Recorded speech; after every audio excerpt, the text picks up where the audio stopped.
asalaamaaleykum mbokk yi ñu am mbégte ak kontaante dellusiwaat fii ci biir kër gi di jégalu ci liñ yéex a door ndax liggéey télé moo demee noonu waaye nag di nuyu fépp fu waay munti ne ci biir réew mi ak si bitim réew rawatina ñi nga xamante ne ñoo toppay tamit ci internet bi ak tamit ci radio bi Q radio 103.3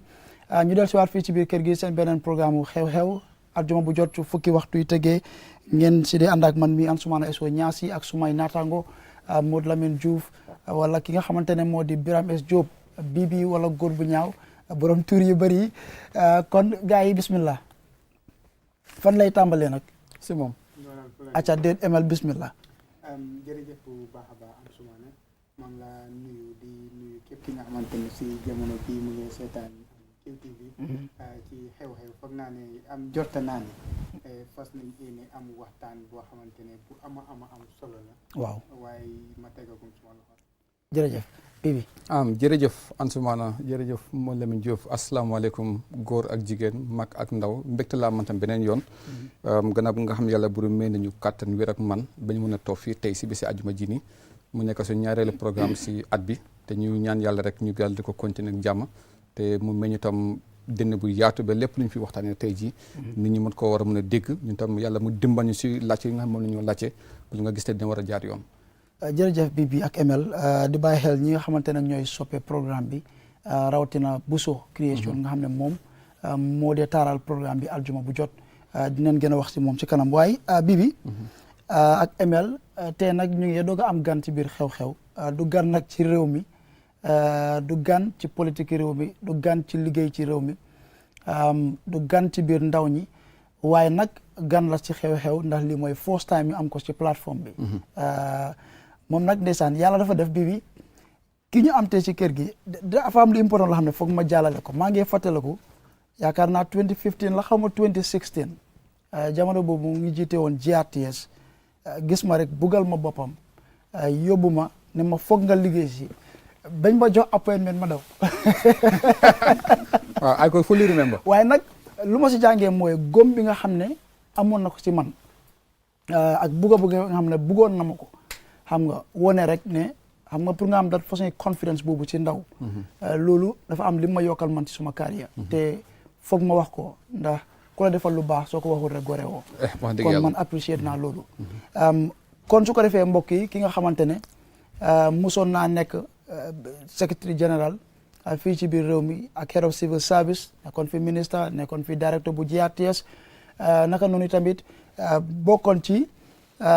ñi nga xamante ne ñoo jiite woon parti UDP ndax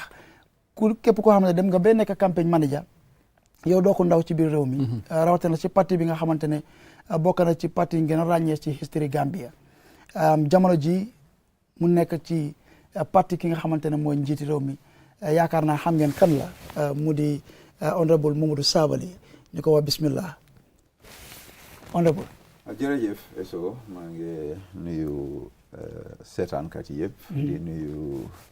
kilifa télévision bi ak ñu moo liggéeyal yëpp di wane ne kontaan naa pour ñu bokk si plateforme bi tey jërëjëf ñu ne rafetlu nañ sa teewaay fii foog naa yaakaar naa bi mooy first time muy war a toog ci télé pour waxtaan ak media bi gannaaw bi nga xamante ne jógee nga fi nga nekkoon gisaguma nag fi mu toogee si télé waaye anyway rafetlu nañ time bi ñu jox tey ML ma tàmbali wala waaw bismillah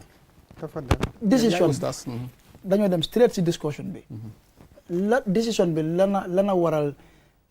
gëm bi nga xam ne gëmoon nga ko ba nekkoon UDP lana wecci gëm-gëm boobu da nga génn dem bokk ci fi nga xam ne mooy NPP well politics ak political party xam naa ne gaal lañ gaal nag doo si dugga pour test si biir gaal gi ña de ngaa jàlla géej dem am nuñ ko dee waxee si kalama angale to the promised land dafa am fi nga nama pour aaga loolu moo tax nga dugga si gaal waaye dugguloo si gaal pour des si gaal gaal nag soo ko taana nga taana gaal bu óor balaa maa nekk UDP nekkoon naa si beneen parti di APRC ma ñëw UDP gis ne parti bi yoon yuñ am ñooy ooyee policies gëm naa ne su yàlla defee bañ am réew mi policies yooyu mën nañ koo doxal pour askan wi luñ nama si réew mi ñu am ko ñu nekk si di dem nañ election 2021 ñu lose yàlla def ñu ñëw parliamentary election ñu improve local government election I think UDP ñoo win on the popular vote at the very least toogu yi chairmanship mayor ñu séedoo ko di ruling party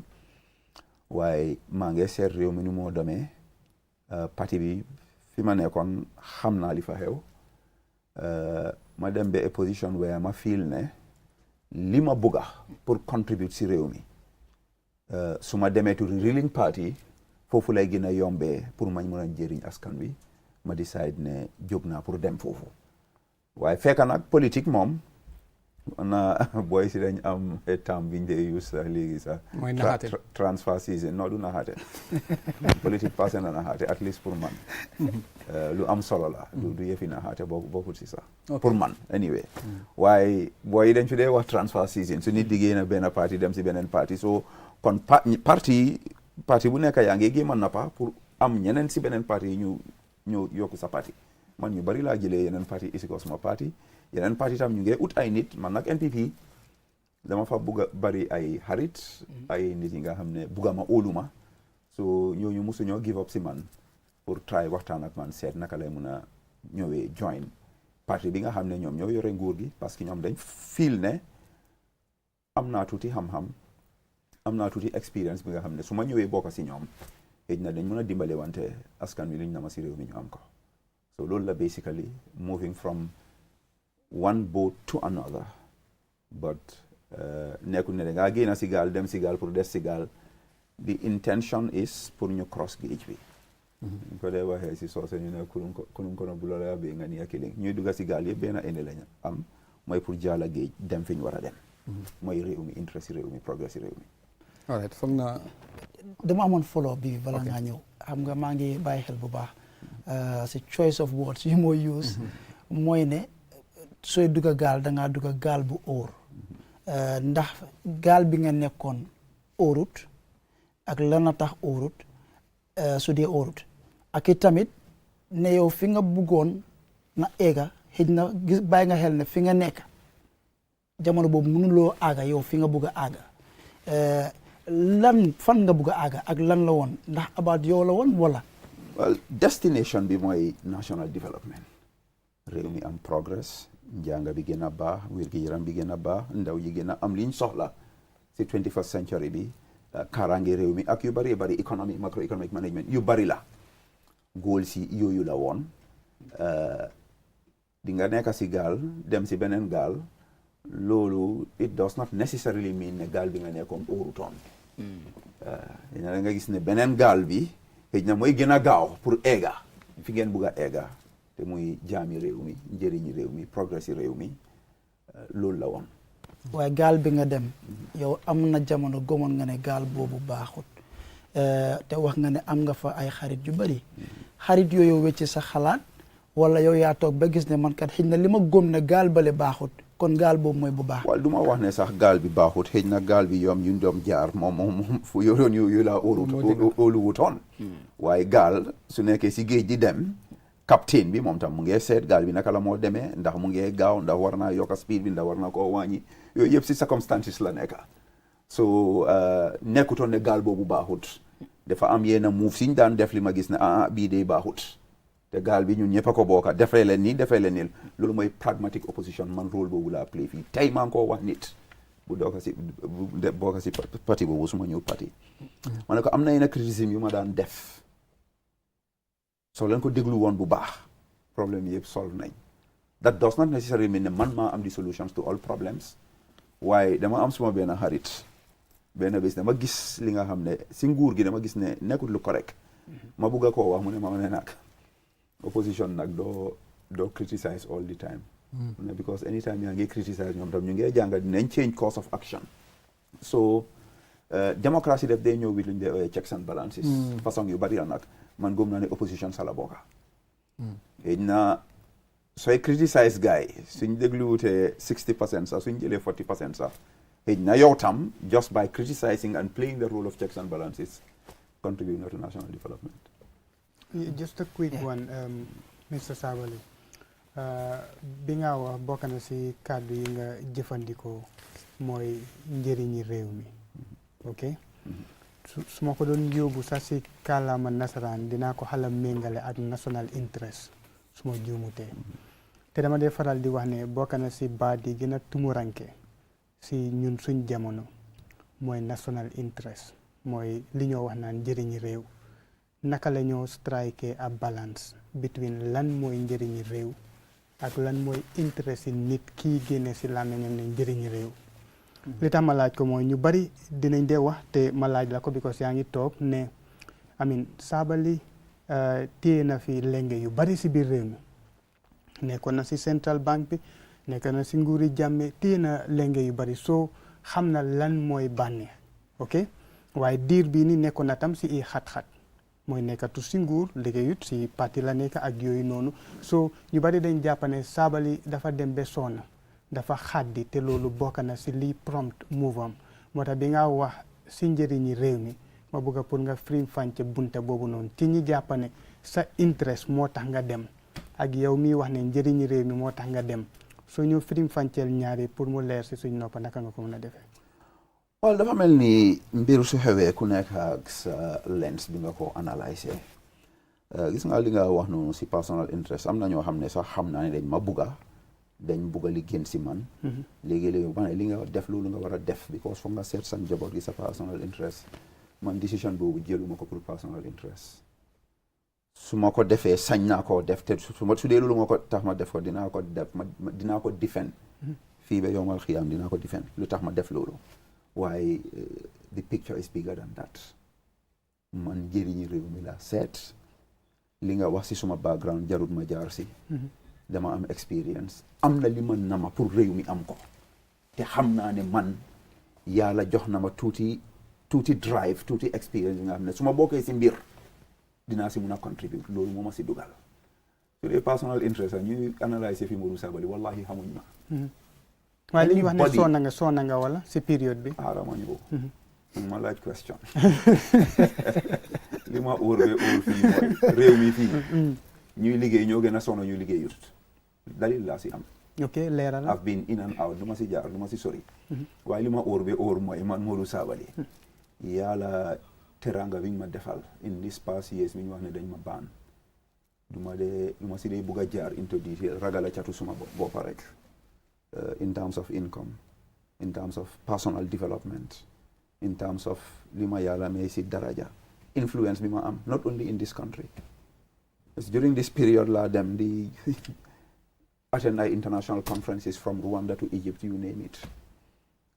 suma own family yàlla development bi ma si jox du ma si jaar torop man dama wax ne this past years nga xam ne am na ñu ma doon xeex bugga ma noot yàlla lim ma si jox si victories personal and family su ma duggoon xalwa di sant yàlla for the rest of my life du doy li ma war a sant yàlla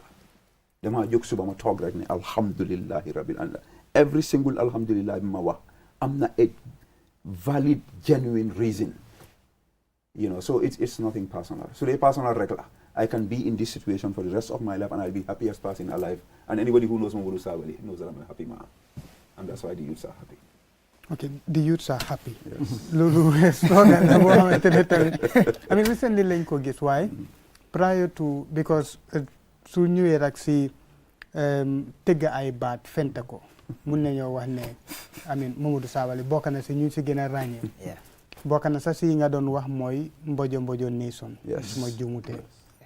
loo si jublu yow yaa ko mun a leeral yaa ko toog waaye ma xam ne nation bi su nekkee mbojo nga am président bi mooy président bi mbojo nation yes waaye dañ gis musuma wax ne président bi mbojo la de so loolu sa kaddu la yow waxuma président bi de mbojo nation laa wax rek mbojo nation su amee moo tax ma daaxal non ma man dama ne mbojo nation kenn musuma gis ma boole si président de boole ma si président dama ne loolu lay leeral rek man dama ne mbojo nation so dama ne suñ amee am mbojo nation moom dina am président ki jiite réew mi mooy président ni mbojo nation boobu noonu waaye loolu just on a lighter note loolu sax du jubluwaay suma wax bi wante dañ gis a transition bu am si hashtag yooyu noonu benn mooy ki ñu xamee woon muy wax Mbojo Mbojo Nation ak ki wax ne tey ndaw ñi ñu ngi kontaan bëgg nañ nga explain transition boobu kanasong bi moo topp si kaw Mbojo Mbojo kanasong mooy yes so may bëgg a xool Mbojo Mbojo Nation boobu olbatiku si ndaw ñi bég nañ tey transition bi kuy déglu te nekk ak genuine parti ne ok man Momodou Sabally dama ko toppa ngir ne nit ku déggu la si li ma xam si moom wala si lim feeñal suñ doon leeral loolu from Mbojo Mbojo to youth sa happy naka lañ ko mën a gis moom si moom xam nga happiness bi moom ñu ngi ko jëlee kàllaama bu oyof waaye it's very deep. ok mooy it's very deep. mooy am na different shades of meaning. soo gisee réew mu ñoo ooyee the United States of America. their declaration of independence kalima yuñ binda pour ñu nekk America. United States of America. Opening sentence bi the word happiness is the most important operative word foofu the declaration of independence Thomas Jefferson moo ko binda. am na ñu gëm ne mooy the most intelligent person who ever lived in the White House. Now then we hold this truth to be self-evident that all men are created equal. And so demee ba si kalama woofu moo en ne nit ki am nga yelleef pour ut lu ñu ooyee the pursuit of happiness, life, liberty and the pursuit of happiness. Happiness du fi caaxaan de. Parce que foog naa ne ñun ñëpp soo gisee ñuy am yitte pour dem àjjana sax lan la dañ bëgg a kontaan. waaw te kontaan boobu fii la moo dooree nga ànd ak moom into America. waaye ma starté Mbojo Mbojo Nation. There are a lot of things yu dee xam xew fii si dëkk bi. dañ dem nurture a culture of mediocrity. fii ku fi nasax saagan rek am na ku laa taacul sax di la encourage pour nga nasax saagan. am nga lan moo dee indi excellence. to hold each other to account, to challenge each other, to criticize each other. waaye fa am certain things yuy xew si dëkk bi Gambia fii in any other country duñ ko accept. du ma si dem into details nag waaye nit ñi xam bu ma waxee Mbojo Mbojo Nation and it's not that su ma waxee loolu ne ñëpp Mbojo Mbojo lañ non. There are people who are excelling in all fields. si beginning waxtaan wi du ma dem into detail wax nañ ñoom Gina Bass ñoom Musa Laka Baro gam nañ ay Gambians yu dem international Quran competition excel. Gambians doing wonders in education in every field. Why? ñooñu they are in the minority. So that critique of Mbojo Mbojo Nation is pour one nit ñi look we could do better. te bi ma ko defee suma benn xarit borom xam-xam bu mag mu ne ma look yow looy wax yi Mbojo Mbojo daf ko na xarit waaye benn bés moom compagnie bi mu xeet dafa am li fa xew mu xam ne yëfi saagan la yëfi nasax mu kool ma mu ne ma Sabally gëm naa li nga wax Mbojo Mbojo yi ñu fi nekkul ne ñu Mbojo Mbojo lañ de waaye daf Mbojo Mbojo Nation is an accurate description of a significant segment of our society. So transition amul that hashtag. ba léegi da nga maintain loolu. I still use it. non ba léegi nag yaa ngi am gom-gom boobu ne Mbojo Mbojo Nation. Mbojo Mbojo daf fi bari ba tey. te certain things lu dee xew mooy every statement bi ma binda dama si dee def hashtag there am na beneen hashtag sax bu ñëw before ñooñu inspired nation. yooyu tamang si kana song mu ngi fi mooy bañ. te loolu bañ boobu sax soo ko seetee is deeper than whatever you can imagine. waaw su ma ne man damaa bañ lan lay bañ. damaa bañ ki ma yab waaye damaa bañ tam pour yab nit damaa bañ ki ma tooñ waaye bañ pour tooñ nit tam so tegee yooyu loolu ay whole programme sax pour refe waaye ñu dem back to the youths are happy parce que boobu mooy di recent one wala moo nekk trending all these kind of song ba tey maa ngi koo use maa ngi si amee am baxana sax tey maa ngi gis benn xale bu ko sol Mohamed Cissé so the happy nation thing bi ma transité it has a political connotation of course bi ma transité from UDP to NPP am na ñu si kontaan am na ñi nga xam ne neexut leen so waaye dafa am propaganda social media dafa bari propaganda dafa am ñu bugg a wane ne ñëpp a ñàkk a kontaan si suma join NPP man nag am very NPP duñ ko nangu ñoom kay kontaan of course so it's quite obvious so lu xew mooy man li ma binda social media du ma ko dee caaxaane wallahi ba pare social media du ma dee forcé dem binda fa soo cegee maybe for the past 24 hours bindu ma dara su ma amutee any idea to binda du ma binda waaye su ma amee inspiration tam léegi-léegi ma dem ay 10 posts ñi dañ ma dee follow so li xew mooy at that time am na ñu bugg a nit ñi gëm ne man Gambians are not happy with what I did am na ñu jël maa ngi dem benn dëkk Alatentu dañ ma teeroo ak sabar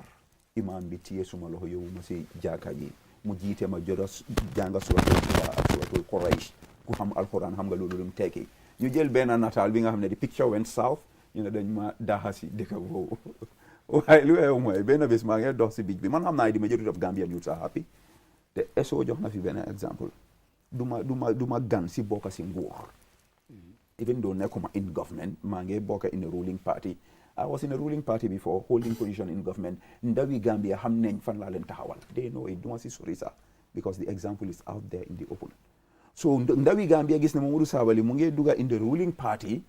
dina am some kind of access some kind of voice xam ne ne seen njëriñ la moo tax ndaw yi kontaan te lu ma wax si loolu ndaw yi nekk both ruling party even opposition youths are happy in this country dama dee dox si beach bi every morning ma tasee fa génn boys dama dee mun a observe nit nag mun naa laa xool léegi rek ma jox la sa caractéristique am na ku ma gis seen newsroom ma gis ko ma ne ko ñaata xisib nga jànga tey because dama xam ne jànga na alxuraan soo jàngee alxuraan ma gis la dinaa ko gis sa face soo defee leneen su ma la gis jegeñee rek ma gis ko sa face so dama gis yooyu ma suspect ne parti bi ma jógee foofu lañ bokka waaw ñu approach ma and I don't normally talk when I'm at the beach I'm on a beach for a different reason you know boys have some laughter picture at Alanto you will have found so leti ma gis ne ñu ngi kontaan because they feel ne man li ma def dama si kontaan and they are happy for me I'm not saying ne ñooñu sax dañ maa toppa si man fi ma dem but they are just happy so bu ñu jëlee picture bi ma post ko on Facebook ma ne the youths are happy so loolu nag am ñum neex am ñum naxari so ñene bu nekk debate nag the youths are happy the youths are not happy what I see is happiness that's it man de and the people will be happy inshallah okay because for na sa waji sa for na moom he is happy waaw suñu ustaas fu ma bëgg a ñëw rek mooy amoon nañ fi sa yeneen modern politicien MC Thiam ñëw na fi ñu laaj ko yeneen laaj mu am lu mu tontu ñu amatam ñeneen ak ñeneen ñu nga xam ne dañ gëm ne in order pour nga mun a achieve loo bëgg a achieve rek mooy foog nga move from sa party dem to government mooy di ruling party so te sa biir waxin wax nga ne comme ne already gaal la woon nga doon transition pour war a seet ne war a mun a gisee di way forward ma bëgg la laaj ba xam ndax da nga am gom-gom ne already ruling party rek nga war a mun a dem àggale pour nga war a mun a matale li nga xam ne moo nekk sa yéene wan su nekkee tam ne loolu na si boppam xaj na amut ndax kon loolu nekkul soq si ruling party bi nga si ñoom dina war a mun a ubbeeku ndigam ñoo lay wax ne bugga neen muy all the opposition ñu ñëw dugal seen loxo ñu war a liggéey kon foogoon naa ne comme ne mënoon ngaa toog ndigam yow am nga xam-xam comme ñu ko ne ko ñëpp xamee pour nga war a liggéey li nga laajte ni lawyer yi loolu lañ la omnibus question waaw laajte yi dañ bari mun ngaa bantuwaat benn parce que lu ma dee bugg a joxe di wrong answer ok fine ma ñëwaat fine ma jëm ko kon liyal mooy ñu bëri dañ gëm ne in order pour nga mun a achieve loo bëgg a achieve si réew mi si wàllum liggéey contribution correctly mooy foog nga génne sa parti nga dem tëddi ruling party ndax loolu moo la dal non wal loolu mu ngi si waaye li ma si wax mooy nekkute rek man dama jóg rek join the ruling party li ma wax mooy man dëkk bi yëpp suma xarit lañ am na yeneen parti yu bëggoon ma join seen parti ñooñu ñu ngi opposition ba tey am na ñoo xam ne they are independent candidates bëgg a taxaw 2026 they want me to join them waaye NPP boobu I have a lot of friends and ay mbokka sax ñu ma bokkal ndey ak baay ñu ngi NPP so that conversation had never stopped pour try pour convince ma pour ma dem cause UDP nu ñu ma bëggee bëgg ma nekk fa am na ñoo nekk am na ñoo xam ne ñu ngi NPP ñoom den feel ne sax man waruma nekk UDP I belong more to NPP loolu seen gis-gis la you understand waaye lu ma nekk UDP lan laa faa ut pour ñu am góor gi ñu liggéey réew mi so loolu jotangut su dee ñi oo nañ ma ñu ne ma kaay léegi da nga bëgg a liggéey kaay léegi ñu liggéey réew mi ndax loolu nekkut a valid reason pour man ma move ma dem def li ma bëgg a def rather than wait for another 2-3 years waxuma ne loolu rek la but this is one of the reasons and I want to make it very clear because man people may see me to be impulsive man du ma dee teel a jël décision de dama dee analyse ma compare ma contrast balaa ma jël décision and that's why once ma dee décision rek it's over lii is not a joke man xam naa ne décision bi ma jël dafa am an implication on my politics on my moral character and everything and even on my children and on everything and man I'm a multifaceted guy Modou Sabally si politique nga xamee demal into other facets of life I'm in everything I'm into writing I'm into motivational I'm even a businessman so man xam naa decision boobu dafa affect yooyu yëpp so there are several reasons that led to that decision waaye li nga wax ni loolu bokk na si dama bëgg a liggéeyal suma réew te xam naa duma fi dunda forever te soo demutee daal soo joniste kon mu ngi mel ni comme est-ce que gëmuloo ne kon ruling party bi lu gaa di wax ne comme they are open to anyone pour mu dugal loxoom gëm nga ne loolu si boppam kon amut. Can you say that again? ma ne kon ndax kon di nga mën a gëm ne. lu ruling party bi wax ne bëgg neen mu all opposition ñu dugal seen loxo towards the development of the country ndigam yow believe nga ni soo demutee doo mën a contribute correctly kon est-ce que kon xam nga kon wax boobu kon amut. Understand what's the question? lu ma wax mooy. président bi wax na ko ay yooni yoon. Yes. ne bëgg naa politique léegi passé na. time development leen nekk. bëgg neen all politician ak ku muntu doon. am nga xelaat. comme yow. nga ñëw nga join ma ñu liggéey li ñoo liggéey. ndax yow fooguloo tam ne comme ne loolu just wax la rek te mënoo ngaa toog yow foo nekkoon nga liggéey sa liggéey. No, actually gëm naa ko. xam nga lu tax ma gëm ko. Because man I'm one of the bitterest critics of the ruling government. Why? Te man suma kadu def sorry. I have a voice, not only in the world. BBC def ma de or interview ma about this country. Not just focus on Africa, even Newsday, international TV stations, magazines. So dama xam ne président bi ak parti bi lu ñoo wax su nekkutoon si ñoom kenn du sañ a ñëw di géem a waxtaan ak man sax di ma géem a convince ma dem join leen because doo bëgg a jël risque bi and su ma la waxee the level of people ñu doon wax ak man it's at several levels some of them yaakaar naa ne duñ am sañ-sañ bi sax pour approach ma su dee gomuñ ne seen njiit bi lu mu wax loolu may li am ne dafa bëgg a ñëpp ñëw ñu bokk a liggéey réew mi so I actually believe it and soo gisee NPP nuñ ma receive especially President Barrow and I'm most grateful to him di nga xam ne really lim doon wax he means it and I'm glad that I made the decision. so kon mu mel ni comme léegi daal opposition bi daal when noo mënta am xam-xam soo bëggee deliver you must move to the ruling party. Well, let me make this clear. Duma ñëw toog fii pour wane ne ñu nekk si nguur gi rek a bugg a liggéeyal réew mi non am na ñu nekk opposition yi nga xam ne am nañ good intention with country te rôle bi ñoo play foofu waruñoo downplay that role because nit munut so nit mbootaay bu mu sos loolu munut a mut so every country needs a viable educated opposition soxla nañ ko man maa ku nekk ak sa experience ku nekk ak sa background ku nekk ak sa ni nga mën a contribuer to national development man dama gis ne suma role in contributing development passé na pour toog rek wax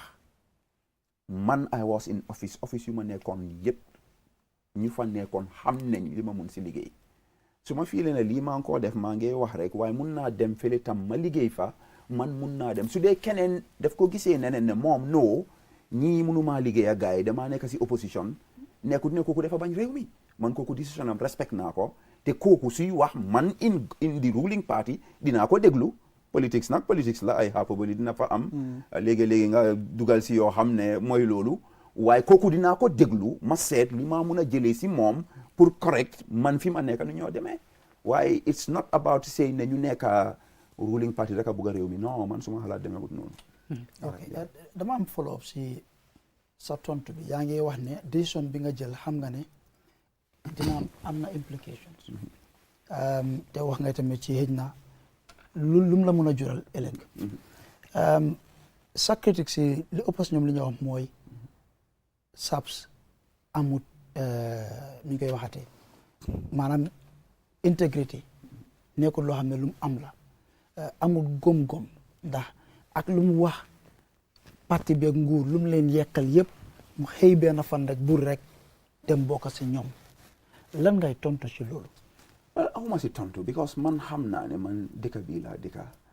I think I have a good feeling of how Gambians think Gambian nu mu dee xalaatee ak lu nekk si ñoom xam naa ko xam naa ne Gambian dina la ŋaañoo yow on Facebook saaga la su taseeg yow mu nuyoo la ñaari roxo so some of those people am na si ay fake profile am na si ay real profile yi nga xam ne li ma bugg def nii wallahi xam naa loolu am na ñoo xam ne ñu ngi si opposition li ma def lañ bugg a def waaye ñemeñu koo def so part of the criticism and anger is ne su ma xamoon ma njëkk a koo def man maa ko war a def is put some people in funny position waaye man xam naa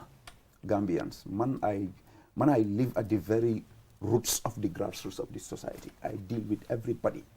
xam naa the overwhelming majority of Gambians tey leen ma gën a óolu tey leen ma gën a bugga so those few ba lan mooy firndeel loolu li nga wax nii ne tey lañ la gën a bëgg lan moo koo firndeel. li ma gis ak li ma dinda in the real life which is more important than the fake profile you are on social media. but social media boobu. bokk na si yéen li ngeen ma ooyee fii soo leen ma óolu wutoon doo leen ma ooyu fii du leen ma ooyu fii pour ma wax. ok you believe that I have a message. You believe that I have an important message to deliver. ok 50. du ma la ko laaj sax waaye ni nga maa xoolee sax xam naa what's your opinion about me. jarul ma egg foofu ma sutura la rek. ok but bëgg naa ñu ñëw si lenn lu am solo because man dama ko def all the time mooy ne country lañ am to build nit ñi mun nañoo utee gis-gis waaye jubluwaay bi mooy na réew mi dox dafa am commission buñ fi setoon tuddee ko Jaane commission lañ si dugal si koppar weesu na 50 million suñ koppar ñun liñ leen sasoon tam mooy nañ gëstu lu jëm si wàllu koom gi ak niñ ko dénkoon naka lañ ko jëfandikoo bunta boobu noonu tuddoon na la taxoon nga si amin te bunta boobu noonu tamit bim ndar keppee liggéeyam kayit gi jógee si nguur tamit faxasut tuuma yi nga xamante ne teg nañ ko si sa kaw mooy seen white paper bi nangu na ba sabab na sax ñu teg ne yow nañ def tong si sa kaw pour bunti nguur moom buñ la ko joxaat gis nañ ne njiiti réew mi jégal na la du yow kenn sax jégal na tam njóogu ba ak ñeneen waaye fa am xaalis bu bari biñ dugaloon si wàllu gëstu googu noonu ba noppi si te xaalis boobu noonu askan wi ñoo ko moom comme ni nga doon waxee si njëlbeen si sa kàddu ne alali askan wi léegi benn mbir moo am mooy président bi tam bunta bi taxawaloon Jaane commission boobu noonu si charte réew mi la sukkandiku njéggal gi tam ak ki ko munta def sañ-sañ bi mu am pour def ko charte réew mi moo ko mun a jox su ko amul rek munut ko amul doole boobu noonu waaye li leerul léegi si noppi nit ñi te bu ma bëgg nga leeral ko benn mooy dafa am ñaari mbir mooy nit ki suñ ko fal si bunti nguur benn mooy njàngam ñaareel tam mooy meloom moom mooy su ma ko mënoon a jegeñal si nasaraan dama wax education ak caractère benn bi ñëpp nangul nañ la ko mooy ne Sabally jàng na macha allah wante nag su ñëwee si beneen fànn bi mooy bunta bii dañ ko sos yaakaar ne ñi fa nekk liggéey bi dañoo gëstu bi biñ si pare mu ne yow taxa nga nguur gi fi nekk tam bi nga xamante ne tey di moo la jégal ñoom tam nangu woon nañ ne taxa nga tey ki mun a déggal li moo déggal mooy président bi jégal na ko waaye soo delluwaatee pour léegi ñu setalaat der lan lañ mun a dégg si loolu benn mooy jégal bi am na ba pare waaye pour ñu ne doole président bi moom jëfandikoo na rek pour jégal ko waaye ñun dañ gëm ne ba léegi liñ ko sasoon yëpp liñ ko taxal yëpp moom la te waruñ koo jox bunti nguur lan mooy nekk sa tontu si. am nga lu xew ba xew mooy. commission boobu. nguur war naa mun a sañ pour defar beneen commission ñu seet ndax ñooñu ñun doxalee loolu yoon la jaar. ñu xam Gambia xam nañ li ma wax. The commission of inquiry is not a court of law. dañ ma tuumal ndax man mus naa nangu ne li ñu wax loolu dëgg la. I never did. taxi yoon li ma si may si élève jël naa ko dañ ma tuumal ma dem court appeal court ne liñ ma tuuma yëpp nanguwuma ko du dëgg. appeal boobu more than 3 years 4 years léegi mu ngi fa ndax loolu justice la. dañ ma tuuma ne lii la nga teg ma loo xam ne musuñ koo teg kenn in the history of the Gambia si nit koo xam ne gisuñ moto bi ma ko dawal gisuñ kër bi ma ko sampa ma dem appeal boobu mënut a jeex nga ne 25 million lañ si spend. déedéet ma ne 50 million. 50 million biñ jaayee asset si Yaya Jammeh am nañ si 1 billion lu tax kenn laktewut xaalis boobu fu mu dugga asset si Yaya Jammeh ñaata lañ ko jaayee fan la xaalis boobu dugga. ok mooy si nguur boo dugg right now. non si commission boobu am lu ma doon laaj question dama noppi ma tontu. am na ñuy dawal fii moto Yaya Jammeh ñaata lañ ko jëndi nobody is asking ana nag Yaya Jammeh ana tractor sami moo tax ma ne nguur war naa mun a sañ defar beneen commission ñu seet. ndax commission boobu seen boppa set nañ nguur war naa mun a sañ pour def loolu. waaye man li ma wax mooy dañ ma tuuma ma ne lu ma si yelleef bi ma constitution bi ma jël ko. judiciary nag am nañ seen shortcomings léegi nga dugal fa sa case mu jël ay at loolu mu ngi si waaye man suma appeal bi still sop mu ngi si court si ba tey su dee président dafa seet ne léegi lu waa may na ko doole pour mu génnee sanction boobu dama ko see gërëm santa ko ma xam ne lim def dafa jar pour ñu sant ko parce que ñun si transition lañ nekka transitional justice nag daf dee am ay shortcomings including the potential to hijack the process so su dee président bi jël na décision dama ko see sant gërëm ko I think ne definitely man kontaan naa si am naa ne nag nguur yow mi faa liggéey mutuloo yéen mi bokk sos nguur mu leen na mut so man li ma def mooy sant président si décision boobu I am very happy te xëj na dinaa war a dem pour withdraw appeal boobu li ma def because I think the Gambia we need to move on man suma caractère du ma si wax dara. waaye fooguloo appeal waaye ndax boobu baax waruñoo na question loolu setal mooy sa di bopp. fag ne njégal bi mu ngi am ginnaaw boo fekkasee nga mooy bi nga jógee si UDP xam nga njégal bi fekkul la si parti bi nga nekkoon tey ndax léegi tey suñ ko doon xoolaat tamit duñ gis ne am na luy feeñ foofu noonu because da ngay ñëw si parti bi mu bokk njégal bi doo ko ñëw lii maa ngi ko laajte pour leeral because li tax may laaj jii nii yëpp li ëllëg ëmba kenn xamut ko te am na si yu bari su xewaate dinañu delloowaat si ay mbir yu amoon. waaw ñun si lu ñu war a dellu moo bari. te wax naa fi certain things. yooyu mun nañ see jaaraat. li ñu si war a dellu xam nga Gambia selective criticism and selective judgment moo fi am. It's very sad and unfortunate. réew si justice ak fair play la war a sosu. waaye there are a lot of things happening in this country. yi nga xam ne jarul ma jaar si. lu xew mooy nekkut ne man rek lañ pardon man rek lañ génnee that sanction. am na ñu si nekk ak mosul leen a dégg si politique. so xalaat boobu ak wax boobu mënut a taxaw pour wax ne politique moo tax ñu def ko non. there are other people kenn mosul leen a dégg. nit ñi xamuñ seen tur yi sax wax ne tombé mooy indi ay gaaf. at the point bi mu am du point bi saabali. well loolu am naa si lu ma tontu. there are processes yi nga xam ne nguur bi loolu la dee follow. so su dee nguur gi amuñu woon doole pour def loolu léegi ñu am doole pour ñu def ko lan moo ron si loolu. the point is that lu see nekk mooy man maa si nekk politicien. am na ñeneen ñi nga xam ne Gambian sax xamuñ leen. so it cannot be painted with that color it is not. te soo nekkoon si. te was still lu xew mooy pardon. i commissioner am na ñoo xam ne court of law ñoo leen convict ñu pardon leen kenn waxul si dara. it is what it is ñun si transition lañ nekk transitional justice. I think man li xew si lii I think it's one of the hallmarks of our transitional process and man kontaan naa si bég naa si gërëm naa si président ak nguur gi yëpp sant leen wax alhamdulillah. léegi su fekkoon ne si biti nga nekk because Sabally moom ko critical la ñëpp nangul nañ ko lool ni moom dafa càmbar mbiri binda wax su fekkoon ne si biti nga nekk façon jéegal bu ni mel am. well the ni nga point ko is gisee wala dina different. the point is man dama ko yaakaarutoon si lii. yaakaaru la woon jéegal. man naa la 3-4 years laa dem ma file suma appeal su doon système bi mu ngi function ni ñu ko expecté sax ndi kon duñ doon egg si lii. but dañ si argument si xaw ma ndax yaa ngi ko follow ñu si bari dañ wax ne part of the conditions li tax Sabally mun a accept pour join NPP mooy ne ban bi dañ koo lift. waaw loolu laa bëggoon a ñëwee sax. loolu zanna la rek in yattabi'una illa zanna wa inna zanna la yughni min al-haqqi shay'a nit ñi dañoo xalaat rek ñun suñ alwa gudd seen assumption la rek you know yooyu ay assumption la and fii li ma wax selective criticism and selective justice am nañu fi rey nit ñu ngi dox freely dara jotut leen duñ mus di wax yoonu so I mean nit ñi nañ am seen assumptions ak seen suspicions especially if it is powered by jealousy, hatred, and political motivation. With all those things, they are normally in any society. People will talk. Why man lisi gëna important mooy man musuma nangu accusation yi ma accuse jël naa yoon bi nga xam ne luwa loolu la ma may lii fekk ma si li ma si wax mooy maa ngi gërëm di sant nguur gi man musuma toog wax ne man I am perfect or anything. am naa several interviews ñu waxtaanee ak yooyu ne ku bokk si nguur nga liggéey si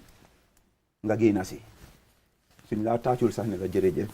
wal ngaa jégalu si askan wi xëj na dina am yoo xam ne def nga ko either ko tubaab yi de by omission or by commission li nga tey wala li nga ñàkk a tey mu nekk mistake foog nga def loo xam ne daal loolu jaarut ak yoon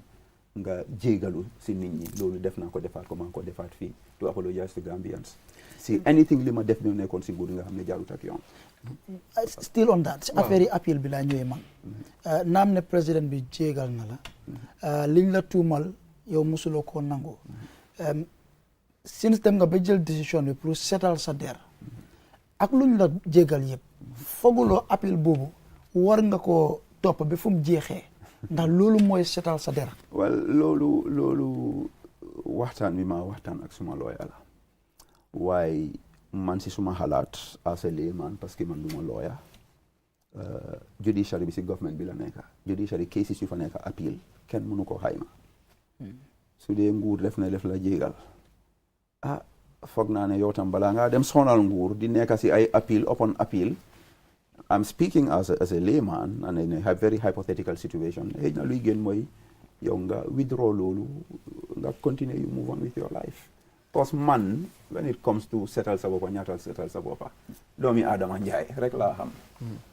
am na ñoo xam ne sooy féeca si kaw géej sax ñu ne yaa ngi ñoo rëy ak pënda man yooyu duñ suma problème public opinion is not my thing. waaw noo gisee man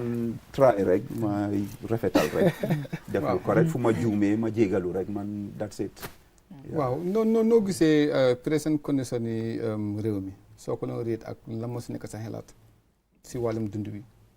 si wàllum yeneen ak yeneen ndigam yow góom nga ne comme at least soo demee with NPP ni nga mën am lu bëri loo fa mën a ñëw pour dugal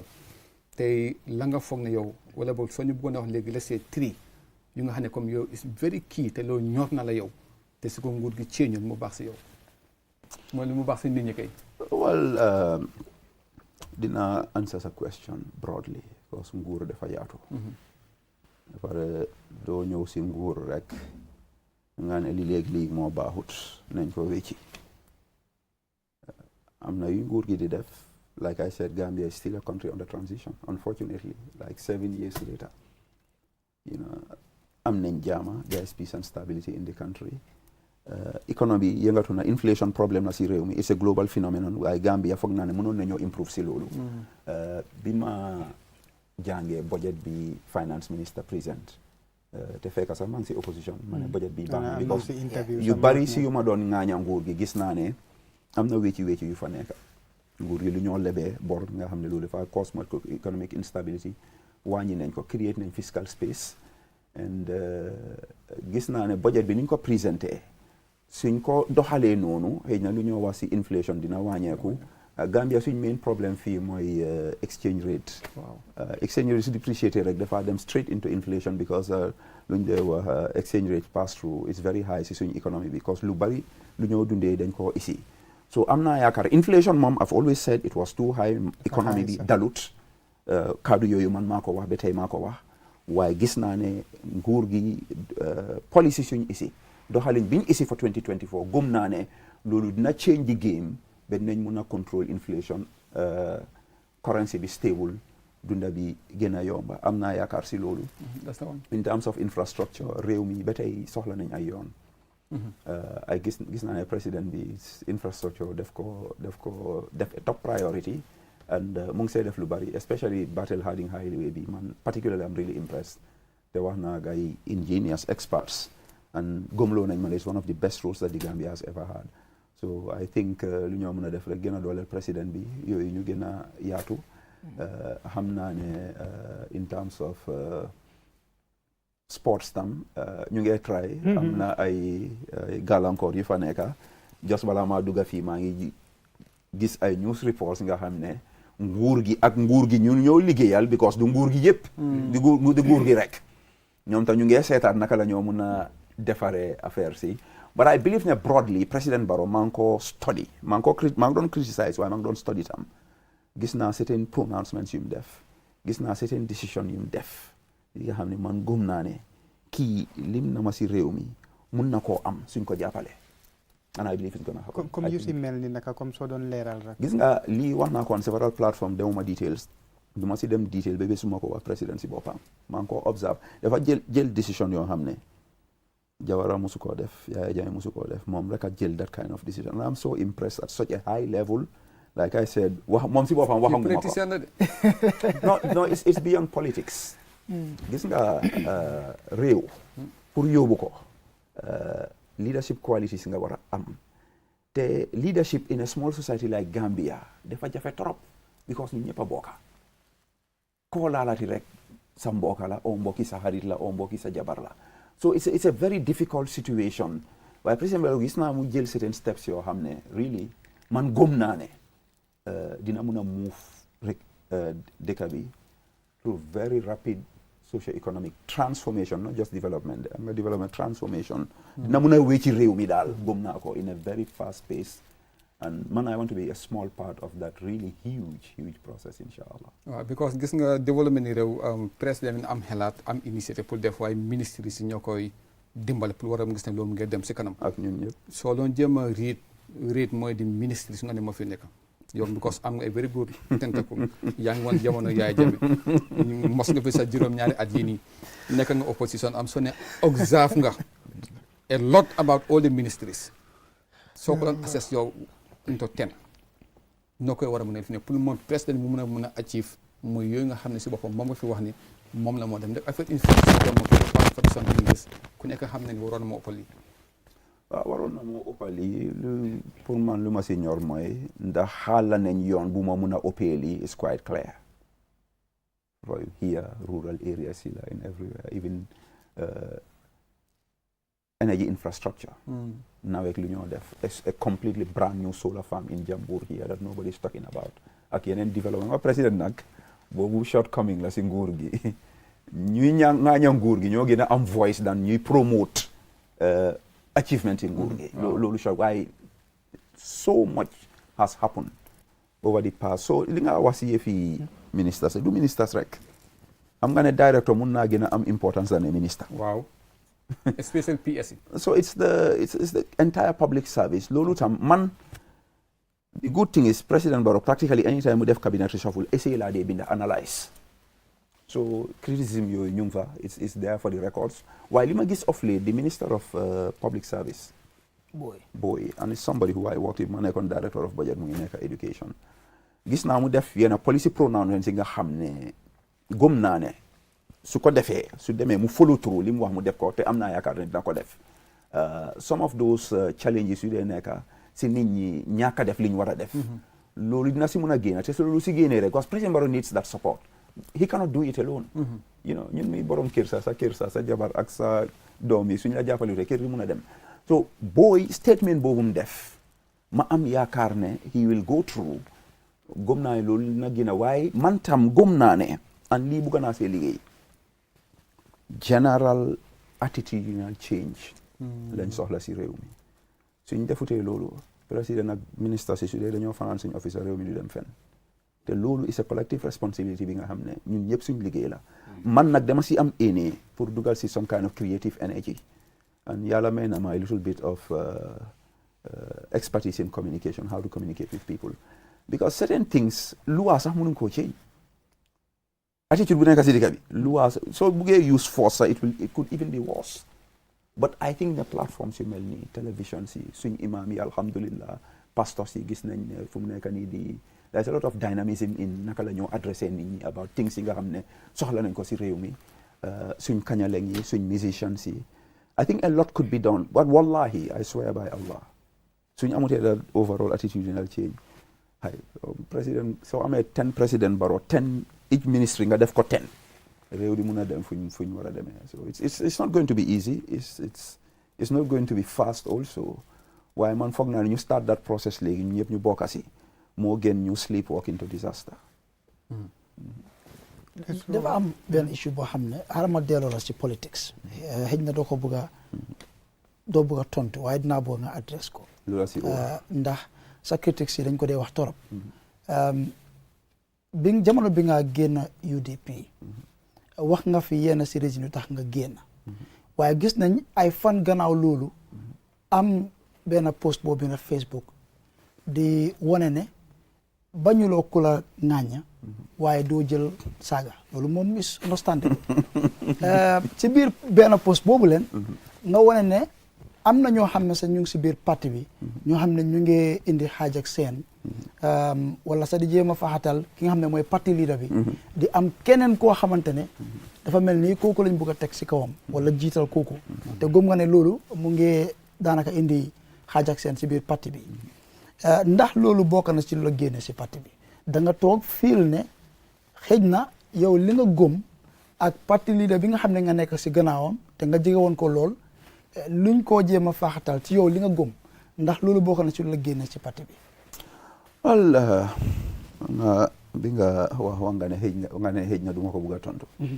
li ma si bugg a wax naa ko te dama ko binda man binda sax foog naa ne moo gën a dëgër doon wax li ma bugg a li nekk si man yëpp wax naa ko foofu. ban teddy bear moo nekk Westfield. waaye wax bi dafa tënku. mu ne dañ bëgg a faxatal parti leader bi jiital teddy bear bu nekk Westfield ban teddy bear moo nekk Westfield. est-ce que fanaa fii Kairaba Avenue la Westfield soriwul fii soo buggee am teddy bear bi fa ne demal Westfield rek nga seet di nga ko gis. yow yaa ko wax kay man leeral laa ci yow yaa bugg a leeral. waaw léegi demal nga gisal sa bopp ñu ne weddi gis bokkut si soo demee Westfield di nga gis teddy bear bi mu ngi fa. foofu moom si ban boor la because man nga moom moo ko dëkk bind West di. Coast. am nga yow yaa ngi bugg a def développement kii waa mu léegi bugg a delloo si yëfi non politique. waaye léegi non boo bëgg nga leeral te foog naa développement moo gën politique. waa is du noonu it ndax loolu bokk na si lu la génnee si parti bi because Well, again clearly ñàkk a juboom fa waaw faction si ban faction si nga yow bokk? ci yow ci li nga based on yow li nga bina man li ma xam mooy man. again li ma war a wax yëpp wax naa ko because to be honest suma shift to NPP ñu bari kontaan na si waaye create na problem for some people ko am na ñoo xam ne ba tey mënu ñoo understand te man dama jël a decision I mean parti bi nga nekk benn parti mutut every party am na ay shortcomings am du ma nekk si parti di promote that party and its agenda ma génn fa tey and man I was in a privileged position I was in the national executive am na lu bari li ma xam ñi nga xam ne parti members xamuñ ko man du ma génn si parti boobu may ñëw di pinpoint parti boobu problème say am no I will not do it that's my personal moral obligation on myself kenn su ma neexee ma def ko fii waaye man maa ne du ma ko def so man is understandable waaye statement bi is on a public space as well so li ma wax mooy li ma si war a wax naa ko binda naa ko is there for the record so ñu bëgg a xam nañ dem seet loolu foofu laa si em nag dafa am ñu jàngut nasaraan moo tax no waaye ndax loolu moo la fa génn Ibrahima Jara def they read in Mandinka King FM sa gars yi Star FM you know they read this in the local languages te gars yi ñoo ma gën a non waaye nettali nag muy benn binda comme for exemple mus na ma daal si time sport amoon benn woot xam nga sport dafa mel language boppam ma gis fa ne comme ne he kick the bucket ma ne dafa dóor lifin bi siwo bi fekk miinu waaw so luckily man usuma terms usuma idioms yooyu dama binda simple English rek li nga need rek mooy thesaurus ak dictionary so loolu was it serious ba nga xam ne ko mun na ko leeral non li ma wax mooy xam nga wax naa fi leena there are several reasons lu tax ma join NPP equally there are several reasons lu tax ma jógee UDP du ma mun a toog di pinpoint yooyu one by one awma time beeg energy bi sax li ma feel ne nit ñi war nañ ko understand wax naa loolu in the public space foofu laa am and really man fu mu nekk nii suma mindset bi dama move on fu mu nekk nii man li ma gis rek mooy grey color NPP président Barrow peace happiness man loolu rek laa dee gis si mood boobu laa nekk bi sax soo na fi ne moom deretam dafa yeloo de waaw man moo wax loolu so léegi mu ngi mel ni comme képp ku nga xam a lot about Sabally na make sure muy follow la on Facebook ndek foofu ngay defee yow sa because mu ngi mel ni comme c'est que comme ne because right now bëggoon naa suma oncle mu understand bu baax a baax comme Ansumana like li ma wax suma waa ji xam na gars yi dañ dee pick news from Facebook Mamadou Sabally is a great source of news King FM dañoo reach suma Facebook post yi Star FM other papers they do it all the time léegi Paradise TV sax dañ dee pick sa post ñoom Gambian Talents ñu def ko news suñ ko defee news rek dañ ko dee mun a leeral so sa move bi dem NPP naka nga nekk di dundee sa politique si biir NPP ndax xam nañ ne nekkoon nga very fierce critic of the party tey dem nga bokk si ñoom naka la gars yi receiver ak naka nga nekk di dundee foofu jamono it's fun NPP definitely maa ngi content for I'm so happy really I mean the honor dignity respect bu ma receive at the highest level you know I feel dama ñëw rek feel ne I'm a part of them and you know so ñooñu sax yëfi criticisme yooyu am na yoo xam ne sax léegi cause am na yu ma leen den tooñee so léegi ma lii nga ñu doon wax léegi yow tam yaa ngi si lii so it's just fun they know ne we just wanted a better Gambia so we criticize each other nekkul ne man rek a day criticize ak NPP dañ dee criticize UDP so man sax personally because man maa ne day gën a sonal so man lañ dee gën a attack so it's a two-way street but I'm very comfortable in NPP and I'm very happy I feel so honored so respected you know every day ma amee call ne ay groups ñu ngi bugg a ñëw jàppama papa keroog suma mbokki sarahule suma doom yi jógee all the way from Jara Madina with a huge delegation isil mahar jahatu tamate you know liñong computer you know drinks everything ma jàppa papa farafeñe 40 yaay compine tey maa ngi amee message from xawma Wulli and another message from Medina I mean it's so overwhelming diaspora bi from Sierra Leone NPP Sierra Leone dañ ma invite pour ma dem seeti guy in Freetown maybe around April May I'll be going there why in the face of all these things honorable because foog naa ne sa dem bi si li bari si li nga wax mooy njëriñi réew mi so dama bëgg ñu dellu si waat comme si waxtaan bu mel noonu man foofu mooy suma focus anyway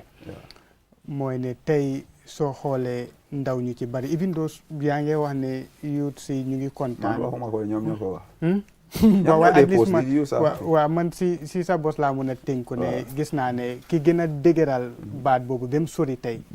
Momodou Sabally la wante tey soo xoolee ñu si bari nga xool nomba si ñu bari ñu ngi jëfandikoo yooni ginnaaw bi di dem ci biti soo xoolee tam kaaraange gi ñu bari ñu ngi wax ne ok soo xoolee tey fitna yi bari nañ soo xoolee mbiri drogue bi bari na si biir réew mi lii nii yëpp ay jafe-jafe la te foog naa ne Momodou Sabally su demee ba war a join parti boo xamante ne moom lañ dénk nguur gi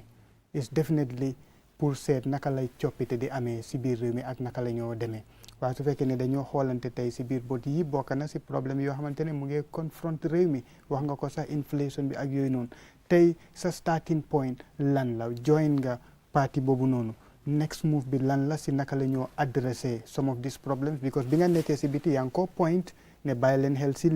lii problème la léeg-léeg problème la waaye tey yaa ngi si seen biir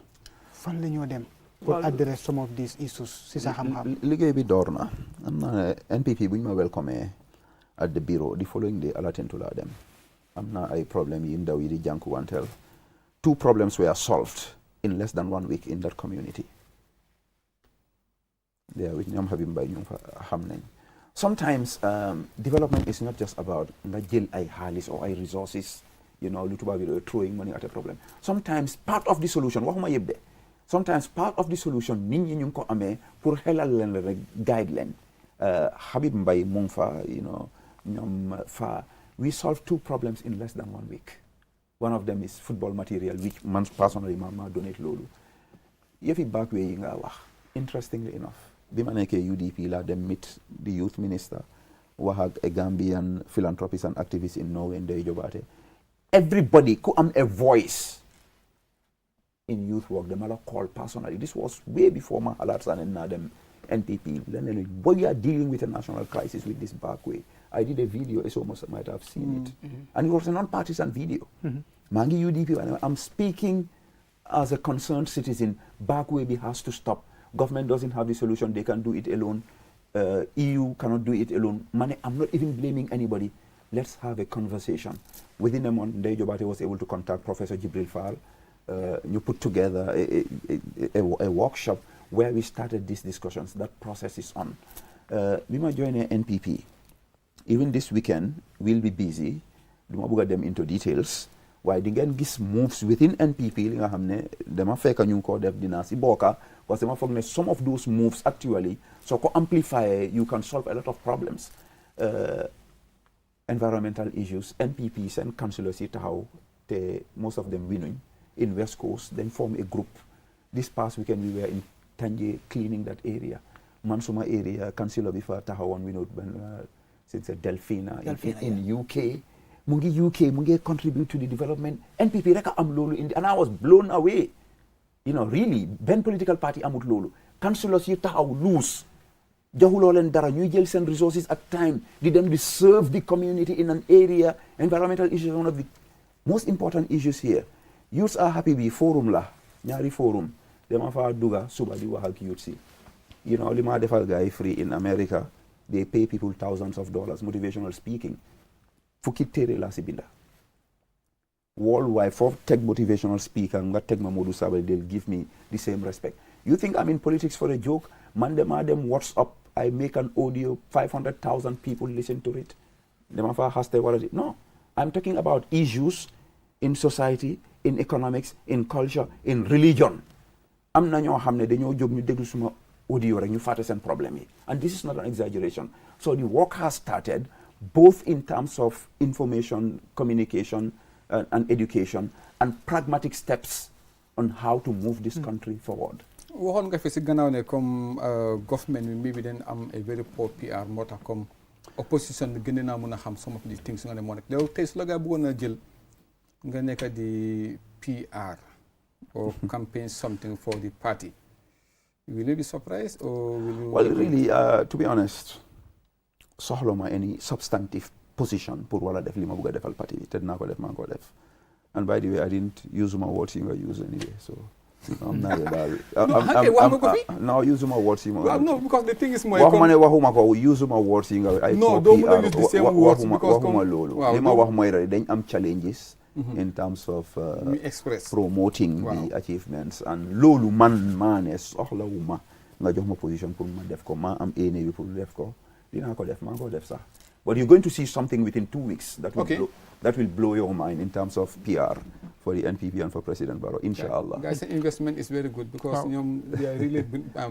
benefiting the money that they invested. Which money? Which money? Come on, because dama xam ne tamo di me ku nekk xam ne dugg si nga ñu jam la benn moto nangam. Moto la de loolu xaalis maa ngi amee woon moto ma nekkoon opposition. Come on. Yow tam nag am na lu gaay wax loolu ñu ne bii port la woon bii séeréer la woon so man waxuma ko de non ne ko yaa ko wax de xam nga man moom man dama mënut a drive sax so xam na loolu man moto toog rek na ma yóbbu from point A to B. ñëwal so man maa ngi continuer ba léegi bii bi moom léegi-léegi waaw taxabal am na si solo but again suñ ñëwee léegi si nguur gi mooy nguuri président Adama Barrow xam nañ ne nit suy dog rek dog it obviously moo tax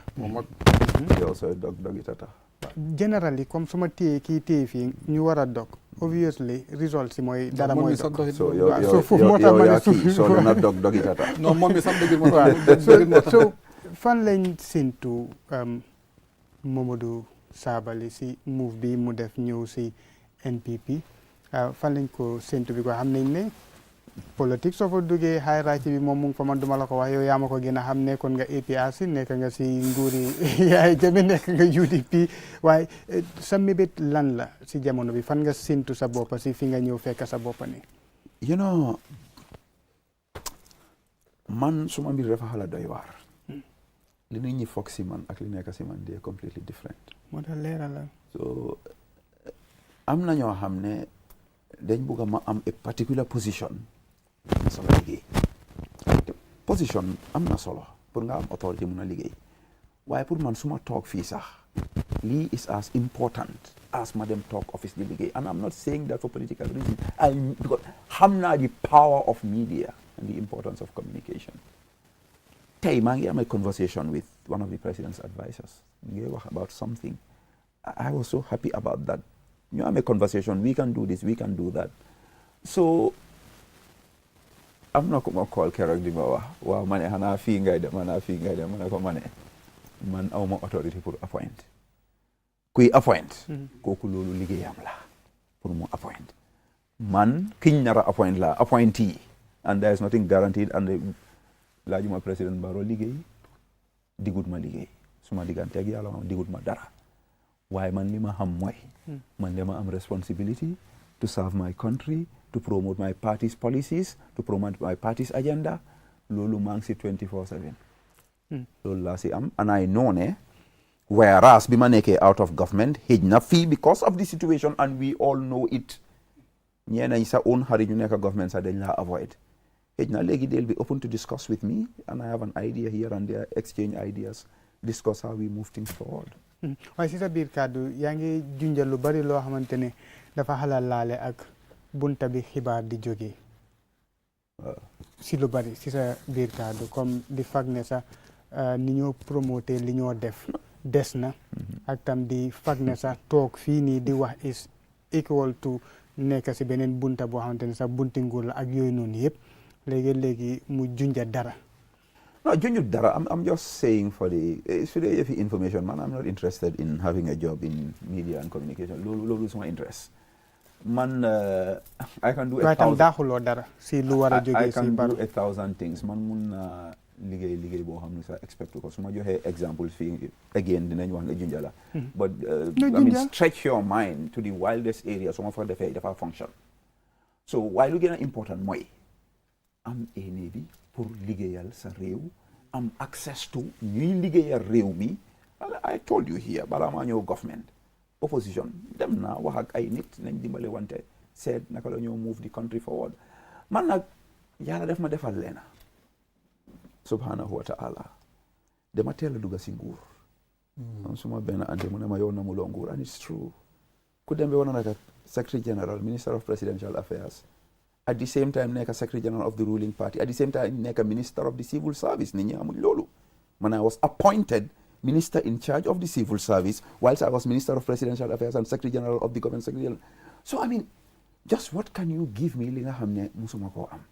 te nguur boobu sax dañ ko joxoñ si lu si bari si gëstu yi nga xamante ne nguur bi nga join tey ñoom def nañ ko si seen kuréel liñ taxawal yëpp su ñëwee si wàllub koom jaane commission bi dafa wax ne dañ yaaxa alal di réew mi su ñëwee si wàllub human rights TRRC bi dafa wax ne dañ well the same nguur boobu moo xaala yoon benn yéen ngeen mun a amee private TV here today without GRTS there is no private TV here the same yoon nguur moo xaala yoon am the first GSM nga am mooy multiplicity of GSM the same nguur moo establish the first ever university bi ma jàngal 1001 dama ko dee wax gars yi sax léegi angale bi nga ne xasee APRC government APRC moo leen ko jàngal cause moo establish university miles of road jaame bu moo jël this country Valentine Strasser mu ngi Sierra Leone what happened in Sierra Leone what happened here ma ne I mean no government is perfect mun nañoo criticize but let's give that government some kind of loolu laa wax ma ne nguur bi nga join nii tey kuréel liñ fi taxaw jël suñ taxpayers money jox leen ko fay leen ko ñoom ñoo firndeel lii ma junja nii yëpp understand what's the question li ma wax ma ne li ma doon wax man aliya li ma doon wax xëj na mi bi bàyyiwuloo ma xel bu baax dama wax ne wax nga ne bokkoon nga si nguur boobu may la ne naam nguur boobu nag ak lim fi def yëpp moo xam si lu baax ak yëpp nguur bii nii tey mooy nguuri NPP ak kuréel bi ñu am kuréel yiñ fi sosoon lu si mel ni jaane commission bi xalab na nguur boobu ni mu doon jëfandikoo ñun suñ koom-koom ñu taxawal fi ñoom ñii beneen kuréel biñ tuddee TRRC ñu ñëw tamit adduwaat si axi doomi aadama niñ ko salfaañee si nguur googu dama doon junja rek ne nguur bi nga join ni liggéey boobu nga wax sax si ginnaaw ak bunte yi ngeen jaar yëpp ñoom xalab nañ ko daaji ko si présent li ma si xam mooy yow li nga wax nguur bi set up loolu NPP government was a coalition government ñoom ñoo set up these commissions by the way just to correct you so du ma si sori wax naa si yu ma see wax waaye moom mooy président fa naa loolu mu leer rek am na yenn sax du ko mën a Halifa Sallah naka la ooyee nguuri jàppandal waaye gis nañ jàppandal yi fu mu mujjee waaye ak quick one tamit su ñëwaatee si mbiri corruption gis nañ recent Afrobarometer bi Afrobarometer bi génn recently gis nañ figo si and even ba su ñëwee si mbiri bribery am na secteurs yu bari yoo xamante ne tudda nañ leen fa ba si police yi ak yooyu noonu ma ne bàyyi leen ma police yi booy man police yi suma xarit leen police yi sax dama leen jël as just benn exemple bu ndaw la fii dañ dee mën a tooñ police yi nag no benn exemple waaye one thing sax about that mooy that was just a portion si li ñu bari bàyyiwut xel that was just a portion waaye soo xoolee Afrobarometer bi gën naa detail loolu moo tax defaat naa si man waxtaan boo xamante ne sa ak Seet Mati Jaw it's not only benn loolu lañ capture as angle waaye weesu na loolu waaye beyond that sax tey suñ ñëwaatee si wàllub guerre because bokk na si li nga xamante ne tey moo sonal réewi Afrique yu bari xam naa ne ñun sax ñu ngi am si kuréel boo xamante ne dina saytu pour càmbar mbir yu ni mel waaye tam suñ xoolee si report siy jógee si National Audit Office bi di wane bunti nguur yi ak xaalis bi faa dugga ak ni nga xamante ne noonu lañ ko gisee lu si bari dañ dee gis ne am na koppar yoo xamante ne alali réew mi la ba si commission bi nga xamante ne setoon nañ ko si Faraba suma juumutee am na benn commission bi ngeen dut wax de for some reason the local government commission why are people not talking about it waxit na dinañ si I mean, it's existing and it's one of the biggest issues. So mooy this selective criticism and selective judgment bi Gambian si dee def. Anyway, boobu observation la rek dama laa jansa. yaa ma oo sa ngir de ma jansa la. non li xew mooy waaye moo sax dafa wax rek waaye du boobu kese. because am nañ fi commission boo xam ne moo waroon a change baati réew mi ñu am. mooy constitutional review commission bi te dugal nañ fa alal bu bari waaye tudduma ko comme xam nga lépp li ñoo wax ne. no waaye bii moom no bii is a general concern that people are giving a blind eye to this. and it's not right. waaw waaw xëy na yow ñëw nga NPP comme ni nga ko waxee nga ne am nañ ñoom problème si fosal yéene du ñaaka. anyway can I just clarify one thing. nekkuma di doyadi li nga wax si corruption is a problem and foofu laa bëggoon a ñëw I just ànd naa ak yow si loolu. so bot bëggoon naa rek xam loolu tey. ban jéego moom lañ si mën a jël because it's a problem recently am na report bu génn Sierra Leone recently rek just a quick one gis nañ report bi nga xamante ne génn na Sierra Leone si 6 nit rek yiñ càmbar commission bi liñ recover si xaalis boo xamante ne xaalis réew moom la dem na ba almost 180 something thousand $. but tey equally ñun tam fii ñu ngi face loolu soo waxee ñu la corruption am na si réew mi lan lañ si mën a jël kon really I think it's important, and I want to clarify, it's important we talk about these things. It's important we fix it. I think they passed the anti-corruption bill. Government jël nañ ay jéego di prosecute ay nit gis nañ yooyu yëpp ay Afrobarometer ak yooyu gis nga Gambia corruption kenn mënu ko fi génne du nguur gi du beneen nguur buy ŋaaña nguur gi si yëfi corruption muñ ko fee génne is the nature of the society. Man, I was working in the financial system. Does that mean dañu war a bàyyi nit ñi ku nekk li nga def ko non I think li ma wax government jël nañ ay steps ñu ngi pass this bill ñu ngi prosecute ay nit I think ne government dañu war a continuer si loolu and I think ne government dañu war a gën a jàppale di Auditor General's Department xam naa ñu ngi leen a jàppale waaye nañ yokka tuuti rek mooy leen more of that moral support and of course the National Assembly wings yu fa nekka PEC ak yooyu nañ gën a jàppale gars yi waaye benn nguur mënu fee génnee corruption man I think government dañu war a strengthen lu ñu ooyee the system of internal checks and balances corruption bi trial nga avoid ko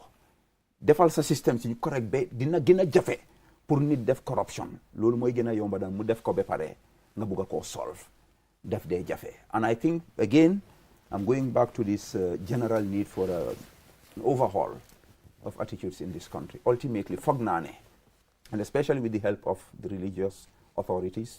both the pastors, the priests, the imams, ñu gën a waxtaan ak nit ñi. Corruption kuy ñëw fii di neex laameñ di la wax corruption dafa fayantu mënu ko solve. And again am na ñoo xam ne sax ñooy wax ne ñooy assessé fi corruption ñoo gën a corrupt. We know what's happening in this country. And it's not a joke. Even at the level of NGOs. Gis nañ fi ay NGOs yi nga xam ne ñoom seen boppam ñoo gën a corrupt. waaye ñoom ñooy ñëw di wax ne government fii moo corrupt it's not a joke, it's not a political statement. Li ma mën a wax mooy ànd naag yow si lii and I think we need to talk about why then by this selective criticism and this selective judgment. A commission is a commission, whether it's central government or local government, we should talk about it. It should come in the news.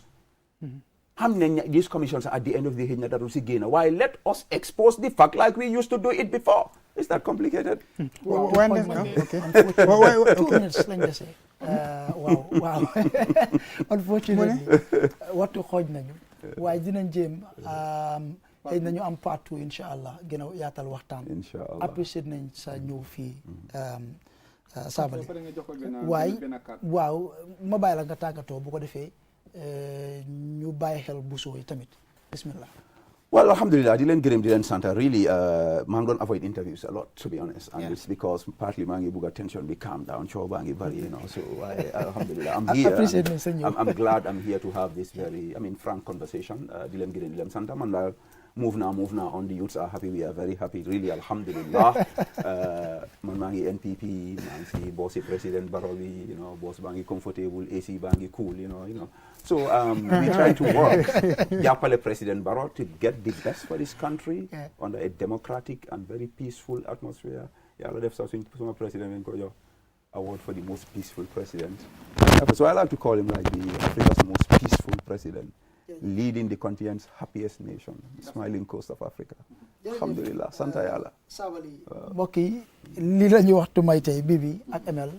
ma bàyyi leen ngeen bàyyi gaay ak Buso. waaw dëgg mbégte bu ma am rek mooy bëgg naa ko invite si Buso comme ni ko NPP invite mu génne UDP. waaw demal si Buso mu ñawal la. waaw joxal ma koy benn carte. ni ko demal si Buso mu ñawal la. rafet na lool waaye moom soo ko koolee. man kañ dama foogoon ne di ngeen ma fi dencal benn sax. waaw at least waaw si yoon. waaye xam naa parti bi. parti bi ne fay ñu def dara waaye soo ko demee am sonné daal su la joolalee benn ñetti abdu. waaw na nekk bu gré rek. oh my God gré kola. gré kola. waaw na ma neex lool rek. mun nga ko 393 0776 393 0776. soo jëlee ko Costa Road nga ñëw towards Johnson and Nema. immediately nga romb Casper Johnson rek. about 75 meters on your right. ñu fa bind Buso Creation soo jëlee ko from Wellingara towards Costa Road. soo rombee jàkka bi rek da ngaa dem beneen 75 meters on your left. yow xam nga foofu de. maa ngi tati woon. Buso moo ñu dee ñawal ñun the ñëpp. description is so accurate. boobu kenn du ko réer. moo dee rafetal xew-xew. di def ñawi joolaa yu nice yii. kon dem leen seeti ko. jërëjëf mbokk yi ML. Bibi jërëjëf ak Sabally. lii la ñu waxtu may tey ñu leen di gërëm di leen sant ba beneen àjjuma incha allah jërë ngeen jëf.